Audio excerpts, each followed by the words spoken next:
Hey, this is Cam with Blacktail Studio, and this week I have 5 woodworking hacks for you, and not just woodworking hacks, cheap woodworking hacks, because anybody can buy something useful. We're going to make something useful for next to nothing. Stay tuned. The first thing we're going to make is a Velcro sanding glove, and this is because my hands always get tired holding the sandpaper, sanding legs and corners and things like that, and we're going to use this with our old used hook loop sandpaper disc, so it'll basically just stick to our hand and we don't have to grip it on those kind of slick surfaces. It's definitely worth mentioning that I am not the first person to think of a Velcro sanding glove. I believe it is even patented, but the only one I saw for sale was like $50. So this one was essentially free since I had all these pieces laying around. The only really key to this is to make sure when you spray that adhesive, you let it set for several minutes, let it get really tacky, and then push the 2 pieces together and it'll bond instantly. This seemed like a good idea, but I wasn't really sure how much I would actually use it, so I've kind of surprised myself how much I ended up using it. If you follow my videos, you'll see this a lot going forward, so overall, it was actually a pretty cool, pretty cheap little hack.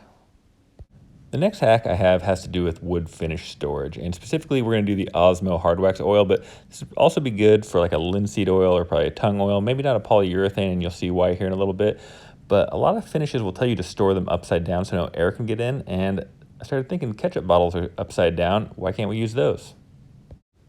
As you saw there, I wasn't about to waste a perfectly good bottle of ketchup, so I stored it in another container before I went ahead and cleaned this one out. Also worth mentioning that I got these at the dollar store, because why spend $3 if you can only spend $1 on one of these containers? And if your finish is a finish that needs to be stirred before use, I got a solution for that too. I went ahead and ordered a 5-pack of these mini little blender balls, and I wasn't too smart when I started trying to figure out how to get it in there, but eventually I was able to kind of spin it in, and I'm going to give it a good shake before use, and that will mix everything up really well. And as I mentioned before, this might not be the best container for something like a polyurethane because you don't want to shake a polyurethane before use, and you do need to mix it up pretty well. So probably wouldn't recommend the ketchup bottle for your polyurethane, but something like this hard wax or a linseed oil is going to work great.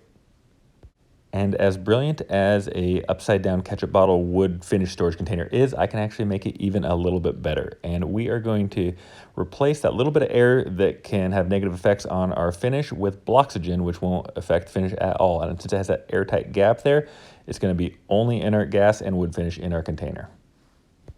I will say that I believe my labeling system could probably be improved on, but it'll have to do for now. Anyway, my next hack is for sanding small pieces, and I make a lot of these wood coasters, and when I started, I could not figure out how to sand them efficiently. They were slipping, sliding, vibrating all over the place, and I saw a guy, Gara Wood, on Instagram make some really cool chairs, and I saw him throw his sander in a vise, and I thought it was brilliant. So here is what I do for sanding these small pieces like this, is just barely snug it in your wood vise, not very tight, and now you can get the corners, edges, face, everything all pretty quick. The next hack is to keep your clamps looking a little bit better than mine look, and that's because I didn't take care of mine for a long time. And what I'm using here is a mold release, which I use in my epoxy molds. The epoxy won't stick to it at all, and if epoxy won't stick to it, then the wood glue definitely won't stick to it. And you don't have to use just mold release. You can use a few other things. I actually really like the Glide Coat or this just regular old paste car wax. You can use paste wax for furniture too, but I find that the car wax one is a little bit easier to apply than the furniture wax. And this is pretty self-explanatory. You're basically waxing it like you'd wax anything, put it on, let it dry, wipe it off, and then the glue will just pop off next time you're using it. This next hack is also one I got from a guy I follow on Instagram, Ramon Artful, has a really cool page, pretty much just of woodworking hacks.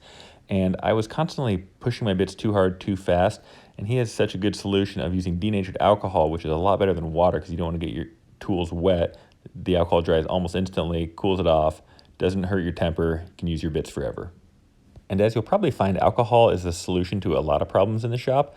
And once again, we're going to use it for planing this super figured curly maple, which under normal circumstances, the planer blades like to rip out, tear out that grain. And we're going to put a little bit of alcohol on it. You can use water, but I don't like getting wood wet. That's going to have a nice wood finish on it. It can have some negative effects.